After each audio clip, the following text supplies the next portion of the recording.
primitive tribal music, nature sounds, you name it, and a lot of vomiting noise.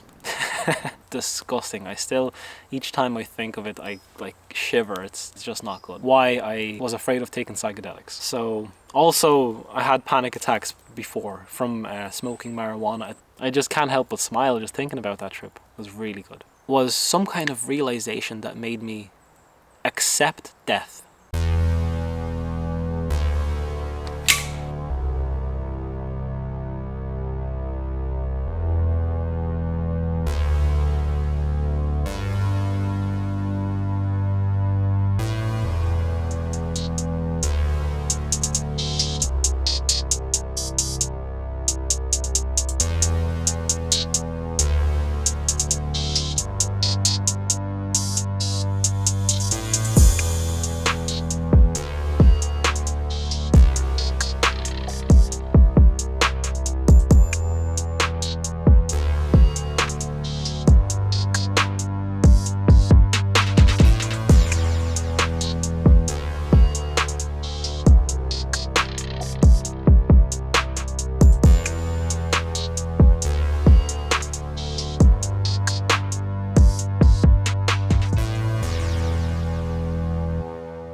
So, psychedelics.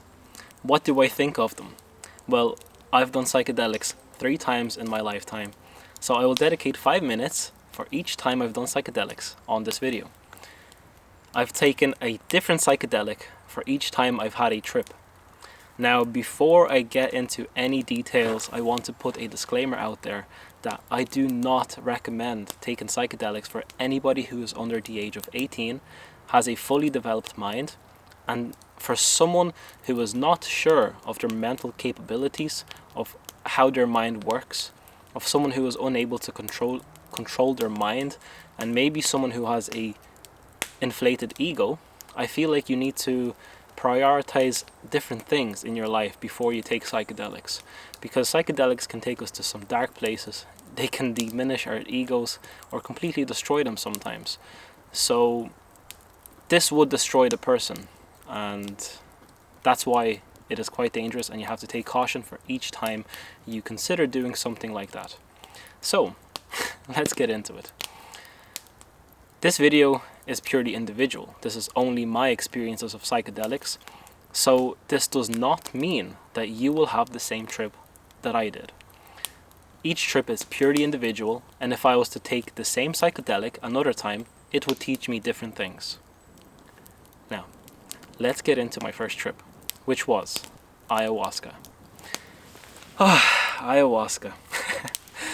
I've done ayahuasca 2 years ago, and me and a friend decided to locate a shaman that I got a number of. So basically, I got a number of some guy in a sauna that recommended me a shaman to take ayahuasca. I put the phone number on my phone, and a few months later, me and a friend said, sure, let's do it. We were curious. We wanted to see what is ayahuasca. What can it do for us?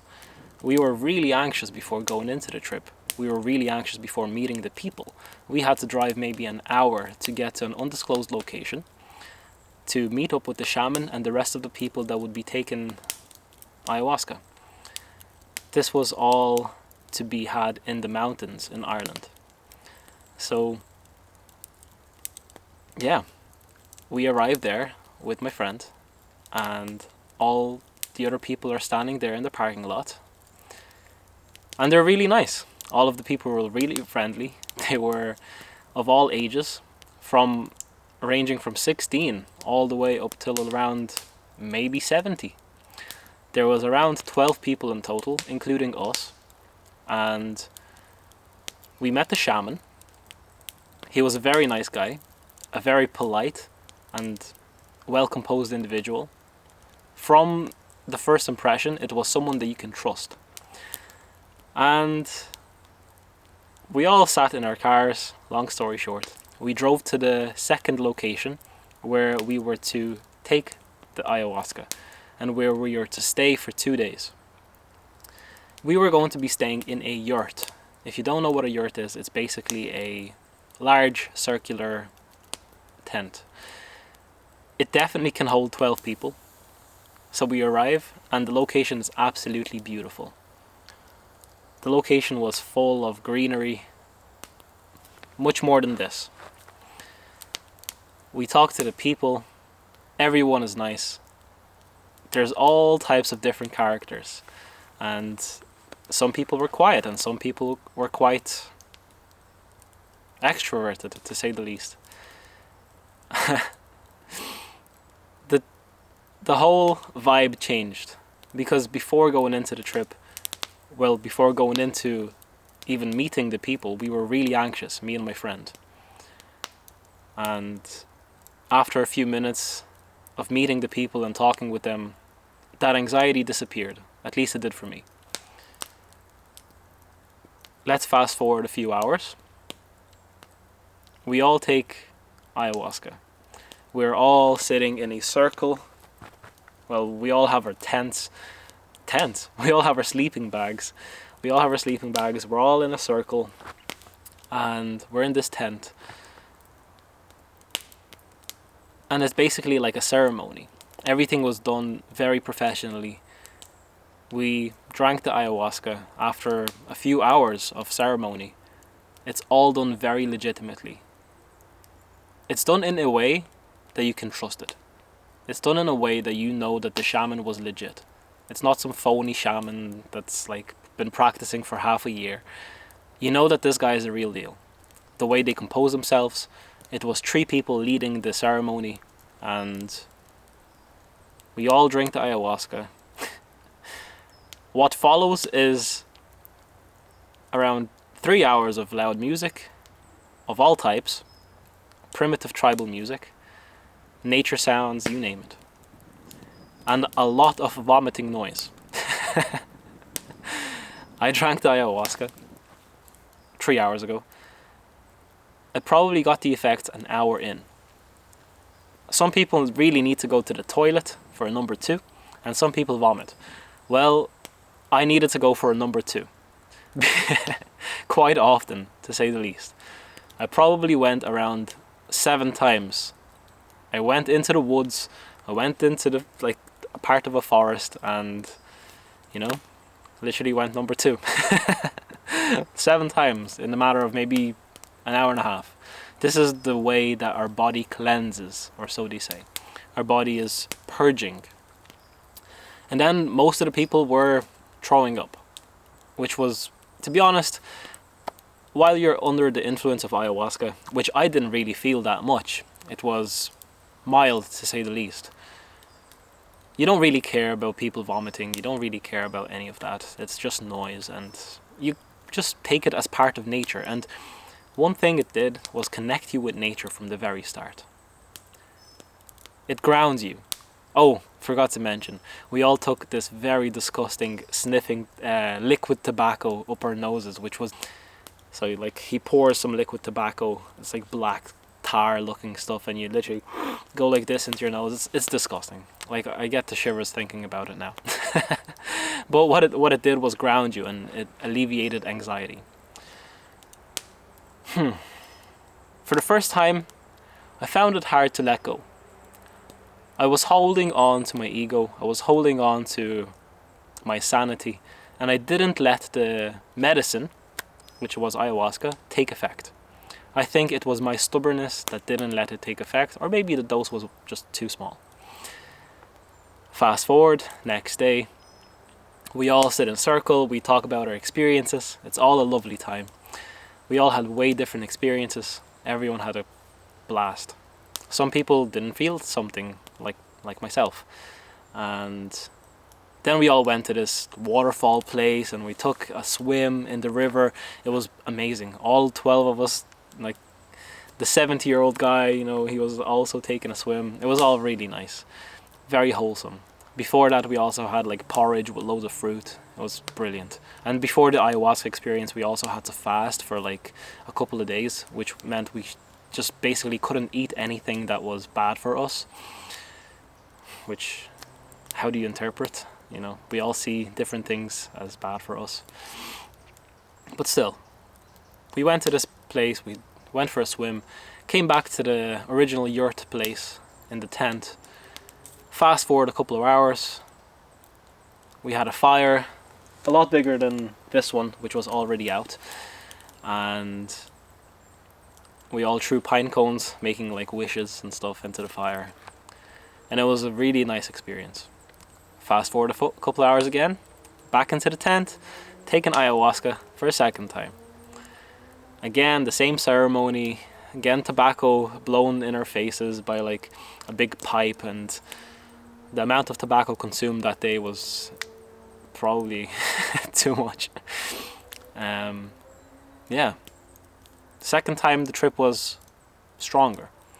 The second time I felt like the ayahuasca was doing something. And this night I actually purged by throwing up. And I threw up so much, and mind you, I didn't throw up in the past like 5 years. I threw up so much, I literally filled like a bucket. We all had buckets in front of us and we were like literally throwing up into these buckets. Man, throwing up felt good. Let's put it that way. Throwing up actually felt good. So, yeah, I mean, again, I think I held onto my ego for the second trip. I didn't take the second dose, which was offered. I took only 1 cup of ayahuasca, and I felt it a bit more, but I can say that I didn't feel it the same as other people did, because you could really see that the other people were having almost out-of-body experiences, like they were tripping. I wasn't.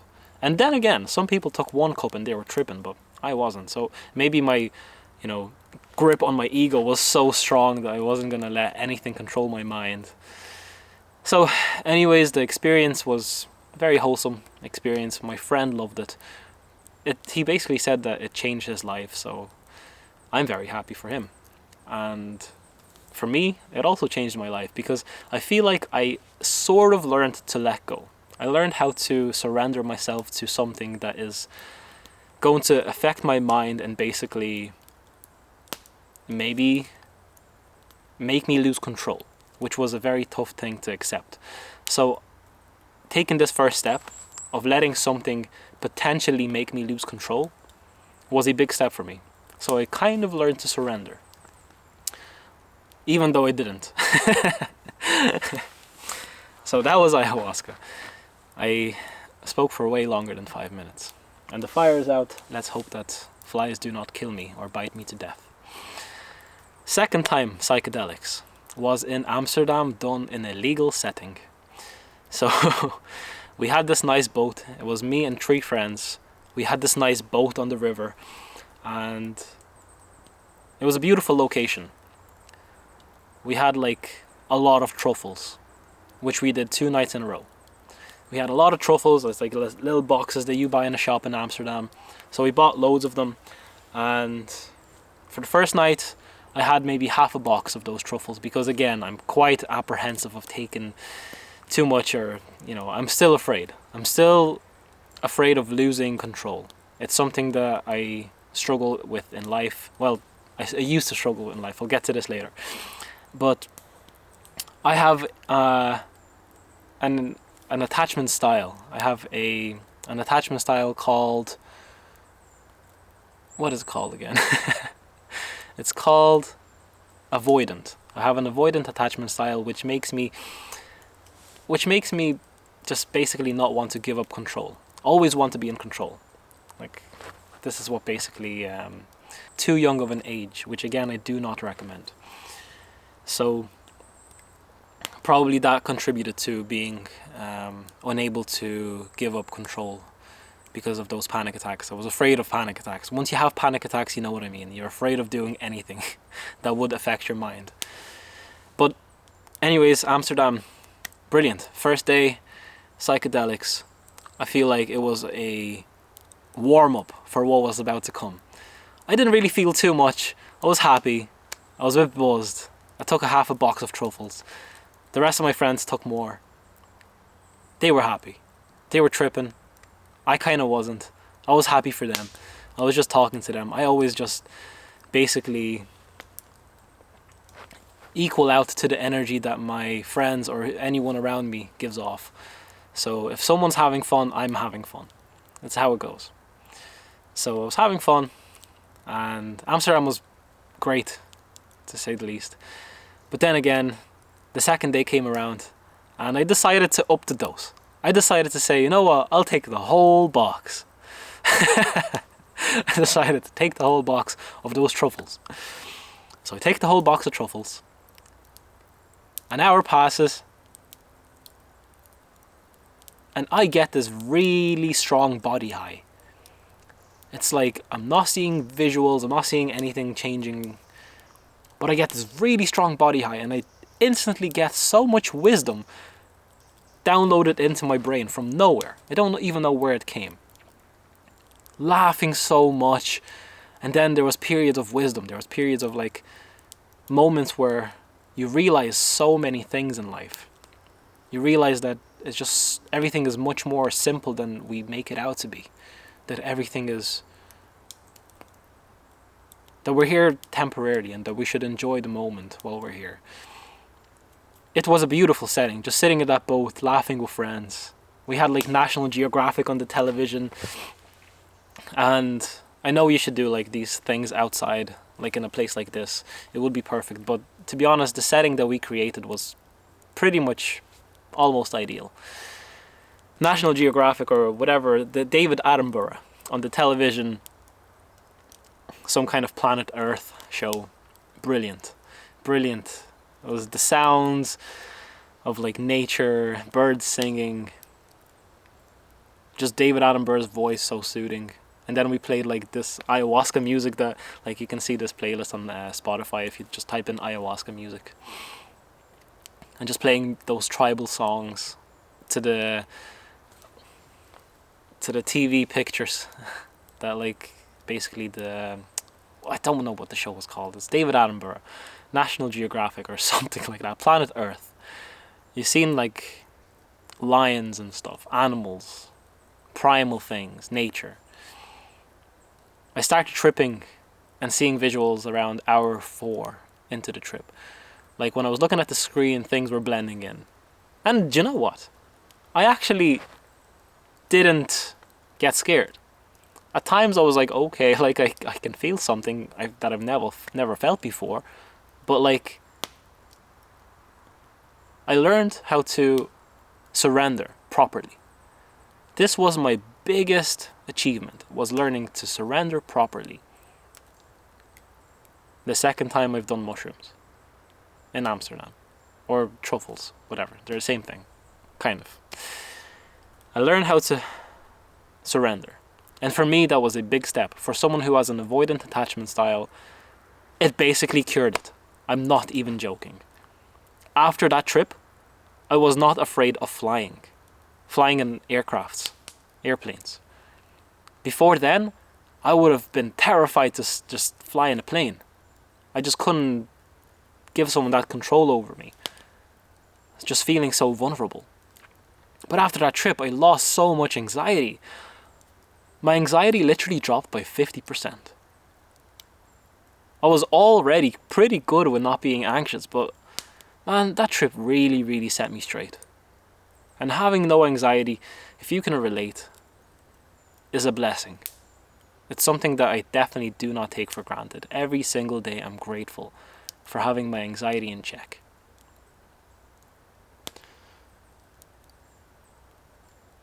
What did I learn for the second Amsterdam trip? Well, second Amsterdam trip, like the second time we've done truffles in Amsterdam. I've learned that we need to surrender to our surroundings, and only then we can experience the full thing, especially if we're taking psychedelics. You really need to surrender to actually let the medicine do the work, because really, it is medicine, if taken in a correct setting. I believe it has massive potential. Absolutely massive potential.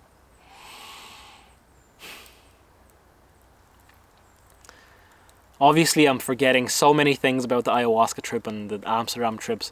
I'm probably leaving out like 75% of what happened. But just to say the least, it was a success. I learned that things are a lot more simple in life than we make them out to be.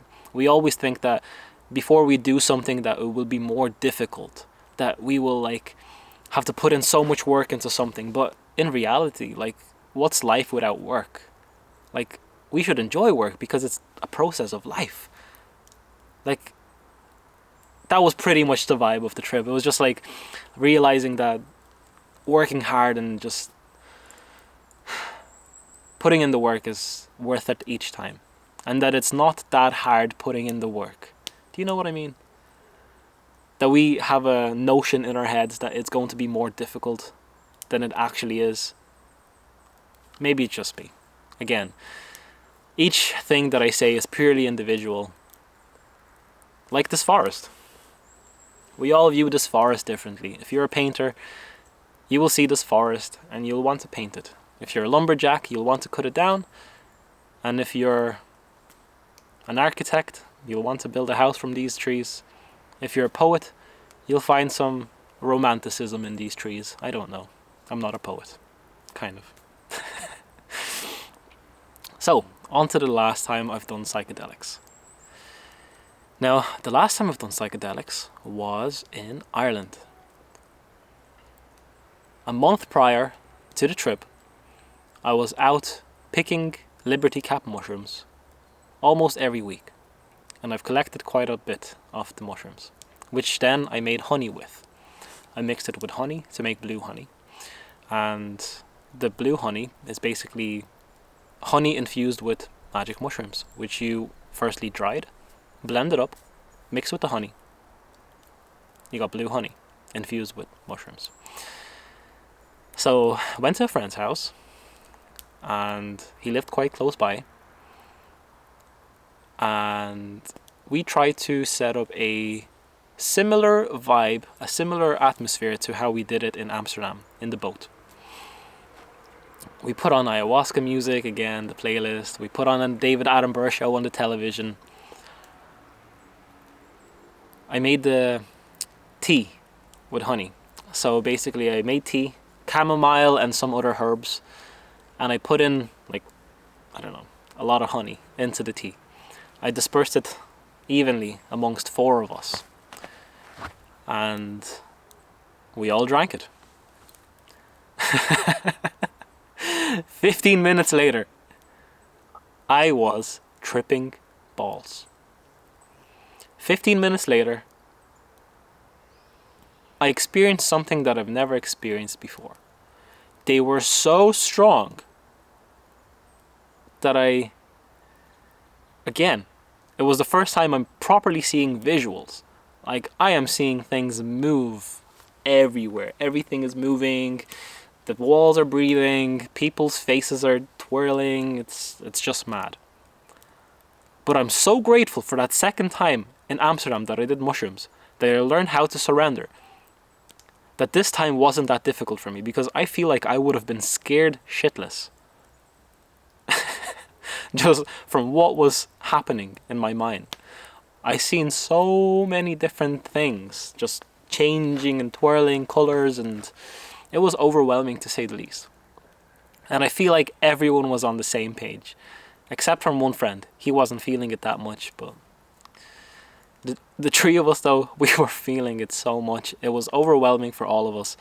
And all I could think about was just lying down with my eyes closed, trying to compose myself and just to basically control my thoughts. And again, saying control, I was trying to get a grip. I was trying to grip the trip and not let it go further. So I feel like that was a mistake on my behalf. I surrendered, but not fully. A mistake on my behalf, but they were really strong. I felt like the experience was just too overwhelming. There was too much visuals. There was too much going into my brain. I was too distracted by the visuals. I was too distracted by conversations. But there was many lessons that I learned from the trip too. I feel like dosage is important, and setting is even more important. felt like that would have been perfect in a nature setting just like this. Maybe a fire, some woods, some nature sounds. But in the house, we all wanted different things. I wanted to lie down with my eyes closed. Another friend wanted to talk and converse. Another friend wanted to do something else, and we all wanted different things from the trip. And that's where I feel things went kind of wrong. Because I couldn't do what I wanted to do without taking everyone else into consideration. I wanted to lie down with my eyes closed and just chill out and just try and surrender, because it takes time. You need to lie down, you need to really just try and surrender to the experience, and sometimes it takes a bit of energy and just convincing yourself to like let go. I didn't get to do that because of distractions. So there was a lot of things like that I've learned. There was no negative thoughts coming into my head. It was all love. It was all peace. And it was like that for everyone. 3 hours pass, and all of that went away. Still feeling under the influence of the Liberty Caps. But it was just way easier. It was just milder. It was just way milder. Most of the effects have worn away, and what was left was a perfect balance. And it's not even that we did too much. I think in total, if you're familiar with Liberty Cap mushrooms, it was probably 1 gram each. 1 gram of dried mushrooms each, which was not a lot. So what was left was perfect. It was just love, friendship, and we continued watching the David Attenborough show on television. Just fascinated by nature. Well, what we've seen on TV. Fascinated by how animals are so primitive and we're so far away from that primitive state. But we were so close to that primitive state at some stage in our lives. Many years ago. And now we're civilized. So yeah. Again, probably forgetting so much from that trip. But overall, speaking of psychedelics, I feel like they were a positive experience for me. I feel like I would recommend someone who is capable of controlling their mind, or someone who has a good set of grounding, like maybe not controlling the mind. See, this is very difficult. I cannot give you advice because, again, I don't feel like I surrendered properly. I don't feel like I'm qualified to give you advice. It's purely individual for everyone. I cannot tell you what to do. Truthfully, I cannot tell you what to do. I try to say, like I recommend, no. I recommend you to do your own research. I recommend you to do a lot of research. I recommend you to do some soul searching. And can all of this be achieved without psychedelics? Of course. There's many different things that are in our lives that we can implement that will let us achieve a higher state of mind, let's just say. Are psychedelics necessary? No.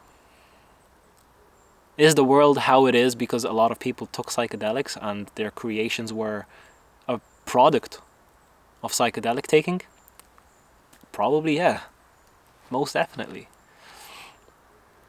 Did many very clever people and philosophers take psychedelics to enhance their minds and to open up the capabilities of the world, to expand their minds, to add color to their minds, to add flavor to their life? Of course. Did that happen to me? Partially. Am I afraid to take psychedelics again? Slightly. I'm slightly afraid to take psychedelics again because they are powerful and they are not to be messed with. They are not to be taken for fun. They're meant to be taken with a purpose. At least I think so. You're meant to have a purpose. You're meant to have a set of solutions that you might want to solve. Or you just need to be in a very good setting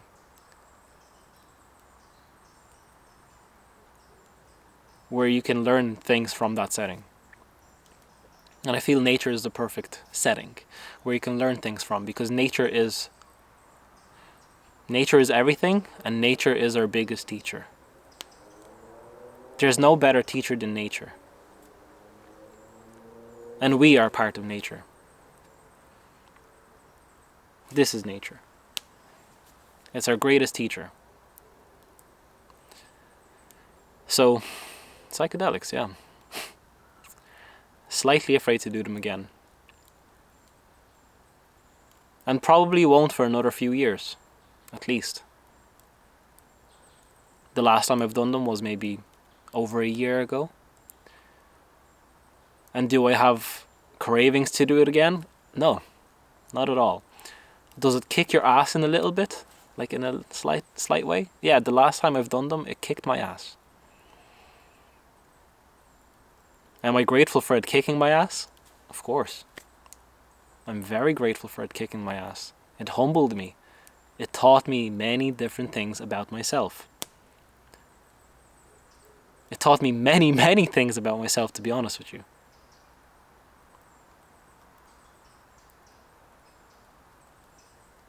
And I feel like each time you take psychedelics, you should and you will learn many things, because things will come into your brain. Because my personal opinion is that our brains are just open to interpretations. They're open to signaling from the world. You may think I'm talking some baloney here, but when we're taking psychedelics, I feel like our minds open up to what is possible. And information floods into our minds. It is up to us to take that information and decipher it, because it comes in a sort of code. It doesn't come in a clear string of information. It comes in like tangled headphones that you then have to untangle, basically.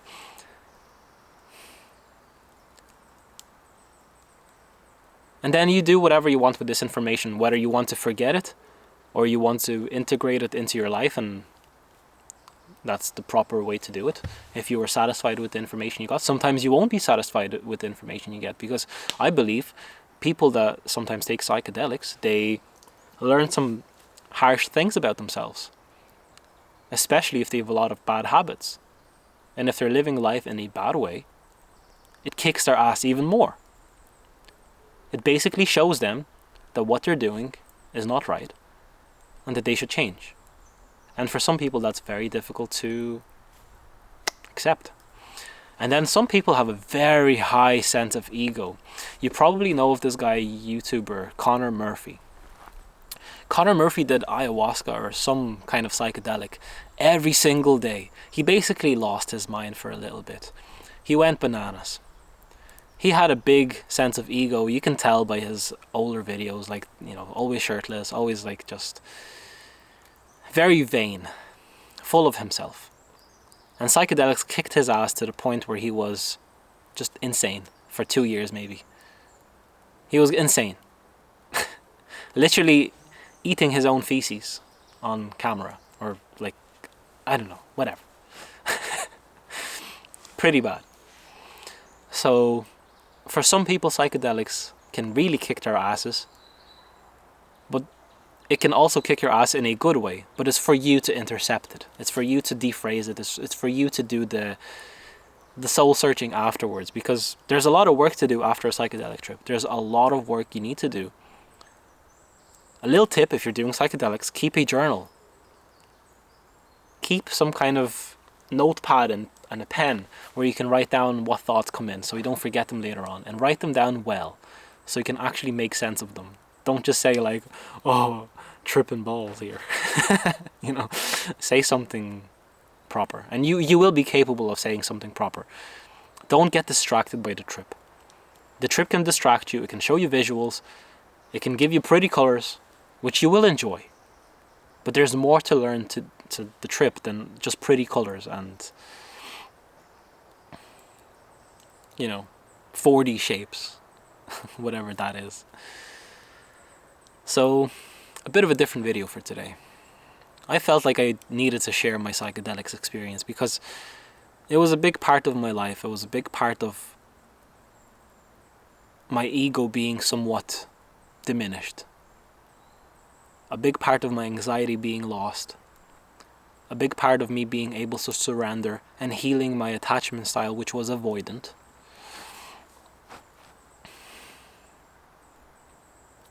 One thing that also happened, I know it's pretty dark, and I didn't mean to go there, but look, we all die one day. We are all here temporarily. We are born from nothing, and we go back to nothing. We are a bundle of energy in a vessel that was given by God, or a higher power, whatever you want to name it. And we come from nothing, and then we dissolve into the ground that's under us right here. And then a tree may grow out of us, or grass. And then whatever your possessions are, whatever you have in life, whatever things or materialistic things that you just were capable of acquiring through your life, you never see them again.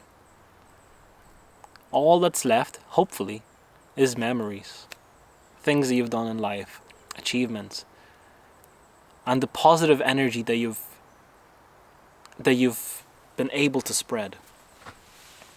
Again, didn't mean to make this video into like, a deep life lesson, but I think we're here just to spread positivity. We're here to spread positivity. We're here to help people. We're here to help every single one of us, because we're all the same blood. We all came from the two people. We all share blood. We're all here. We're all similar. And we all help each other. We release good energy into the world. We put out positivity and we get back positivity. We wish no one bad. We wish everyone health. And that's our purpose on this earth. And that's what I realized from these trips. That death is something that is so natural, it is so common, that we shouldn't be afraid of it. Nor should we be excited for it. Nor should we want it. But if it happens, then it's time.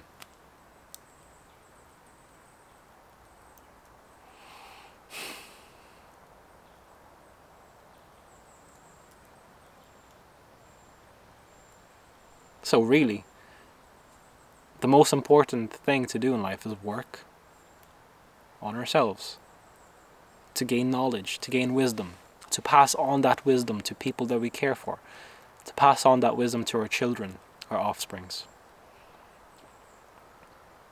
And not just fill our lives with mindless possessions that literally just drag us down. There's a lot of bad things happening in this world too. And a lot of distractions. And possessions are nothing but distractions. The flashy lifestyle is a distraction. Everything, almost everything on the internet nowadays is a distraction. I want to, for the end of this video, because I've been talking for far too long, I need to take a drink of water. I want to tell you a little lesson, or I want to teach you a little lesson. I'm reading Meditations by Marcus Aurelius at the moment, and I'm halfway in, and one thing that was said was so clever, and I just really liked it, so I want to demonstrate it for video. Because we're talking about psychedelics, we're being all crazy, so I might as well do something crazy. Well, it's not crazy, it's just me walking around. So, let's see. Can we put this camera a little bit up? Perfect. That's great. Okay. So, right. Where is the... Okay, so this is a tree. And this is my purpose, right there. This is my purpose right there. This tree. And if I reach this tree, I fulfill my purpose. So I walk. Oh look, that's a pretty twig. That's a really nice twig. Oh look, there's a fire. Oh, very nice. There's a fire There's some rocks. Very good. Oh look, another twig. Such a nice twig. This one is social media. Oh no way, look. This one is television and Netflix. Oh wow, vaping and alcohol and weed and marijuana. Nice. Oh yes, these two, what are they? Smoking and something else. You give this one a distraction. And we walk around, getting distracted. And, oh look. This is adult content that some people consume. Lovely. And we're back to where we started. Right? We're back to where we started, and we haven't even gotten to our fulfilling our purpose. But if we don't get distracted, we simply acknowledge the things around us.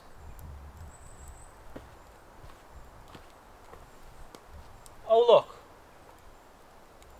a nice log. Very good. And we reach our purpose. We do not get distracted by the things around us, because let's be honest, this video is 40 minutes, that's mad. Let's be honest with ourselves. We have so many distractions around us that try to distract us from our purpose. I hope that every single one of you that are watching this video have a purpose, because it's a powerful thing to have. Purpose that you're trying to fulfill in life. It's a powerful thing. I hope that you all have it. But there are so many distractions in today's world that try and distract us from the purpose, and it's very easy to get distracted from our purpose. By simply from walking from this tree to the next, you achieve, or you get to your destination. You reach your purpose, you fulfill your purpose. You may exceed it, you may pass the tree, and but simply walking around like I just did there, finding different things. You want to go to your purpose, you want to get to your destination, right?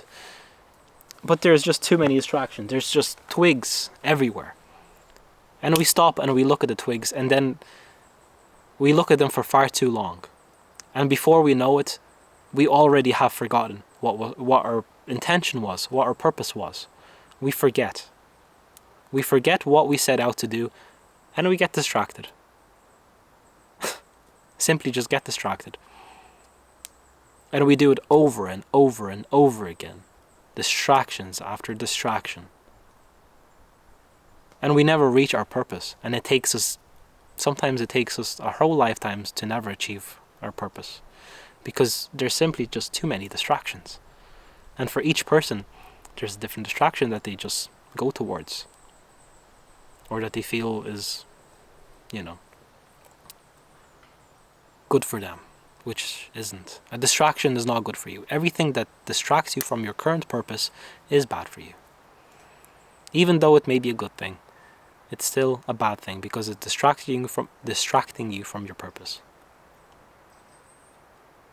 Yes, life, you should have a routine. You should go exercise, it's natural. Exercise is not, it's just a part of life. We all exercise, we all eat. We all have to make a living somehow, because we live in society and we need money. But we have purpose in mind. Our purpose doesn't have to be anything grandiose. Our purpose doesn't have to be anything magical or spectacular. Use all the other buzzwords. But our purpose can simply be just spreading positivity in any way possible. And making sure you do that all the time. And that's simply our purpose. But sometimes you may get distracted. And what I mean by that, I'll give you a little example. So let's say you're walking along the street, and your purpose is spreading positivity no matter what. You're walking along the street, And you see a wallet on the floor. On the ground, you see a wallet full of cash. $5,000 inside the wallet. $5,000. You currently have $1,000 in your bank account. But you see $5,000 cash in that wallet. And there's no one around you, no one to see what you're doing. You open this wallet, 5,000. What can I do with 5,000? It's so much money. I can buy this. I can fix my car. I can buy my mom like a car, you know. And you see IDs, identification in the wallet. Mark O'Reilly.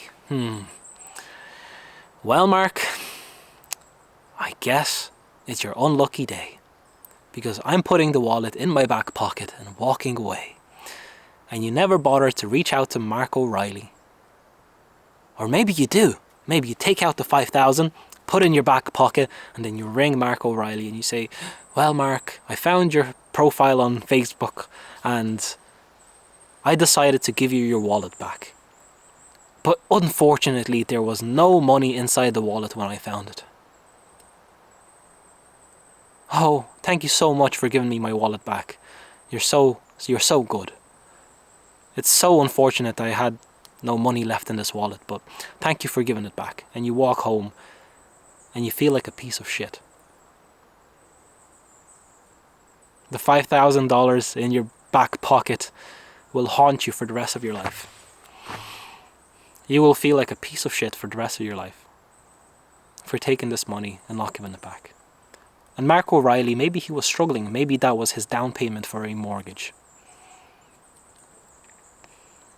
Maybe that was money that he was transferring to his sick grandmother to get an operation. And you are a piece of shit. So this is an example of how we sometimes have a purpose of spreading positivity in the world, but yet we get distracted by a wallet that looks so good, so tempting, and we cause harm. So we must remind ourselves to stay true to our purpose, no matter what it is, no matter what the distraction. We are here to give in this world. We're not here to take. We're not here to take anything. We're here to give. We're here to make it better.